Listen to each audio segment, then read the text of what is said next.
Hello guys, Snehakkoottu പുത്തൻ promo വിശേഷങ്ങളിലേക്ക് എല്ലാ കൂട്ടുകാർക്കും സ്വാഗതം. അങ്ങനെ നമ്മുടെ ഇന്ദ്രജിത്ത് അറിഞ്ഞു അമ്മയും മകനും തമ്മിലുള്ള കാര്യങ്ങൾ.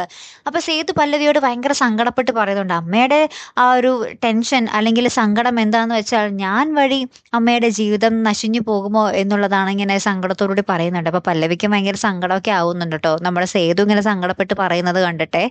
അപ്പുറത്ത് നമ്മുടെ ഇന്ദ്രജിത്ത് നേർക്കുനേർ യുദ്ധം മാറ്റിയിട്ട് വളഞ്ഞ വഴി കൂടെ യുദ്ധം പിടിക്കുക. കാരണം എന്ന് വെച്ചാൽ വേണുഗോപാലിനെ പോയി കാണുന്നുണ്ട് നമ്മുടെ ഇന്ദ്രജിത്ത്. അതും സേതുവിനെ പോലെ വേഷമിട്ടിട്ട്, സേതുവാണെന്ന് തെറ്റിദ്ധരിപ്പിച്ചിട്ട് മുണ്ടും ഷർട്ടും ചന്ദനമൊക്കെ തൊട്ട് താൻ സേതുവാണെന്നും പറഞ്ഞാണ് നമ്മുടെ വേണുഗോപാലിനെ പോയി കാണുന്നതും വേണുഗോപാലിനെ എന്താ പറയാ ക്രൂരമായിട്ട് ഇടിക്കുന്നൊക്കെ ഉണ്ട് കേട്ടോ നമ്മുടെ ഇന്ദ്രജിത്ത്.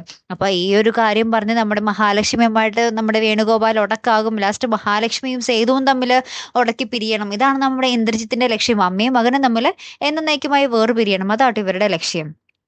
പിന്നീട് നമുക്ക് കാണുവാൻ സാധിക്കുന്ന ഋതുവിന്റെ അടുത്തേക്ക് നമ്മുടെ ഇന്ദ്രിയത്ത് വരുമ്പോൾ ഋതു ഇങ്ങനെ കത്തിയും കൊണ്ടൊക്കെ വീശു വന്നുണ്ട്. എൻ്റെ അടുത്ത് ഇനി വന്നു പോകരുത് എന്നൊക്കെ പറഞ്ഞിട്ട് നമ്മുടെ ഇന്ദ്രജിത്തിന് ഇങ്ങനെ ആട്ടി പായിക്കുന്നൊക്കെ ഉണ്ട്.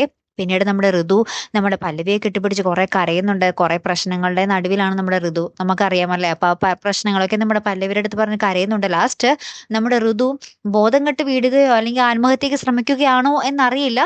നമ്മുടെ സേതു ഓട്ടിക്കൊണ്ടുപോയി ഹോസ്പിറ്റലിൽ നമ്മുടെ ഋതുവിനെ എടുത്തുകൊണ്ട് ഓടിക്കൊണ്ടുപോകുന്നുണ്ട്.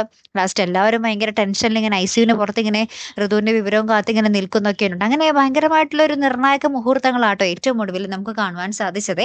കാത്തിരുന്ന് തന്നെ കാണാം കേട്ടോ. അപ്പൊ അടുത്തൊരു വീഡിയോയുമായി വരുന്നത് വരയ്ക്കും ഗുഡ് ബൈ.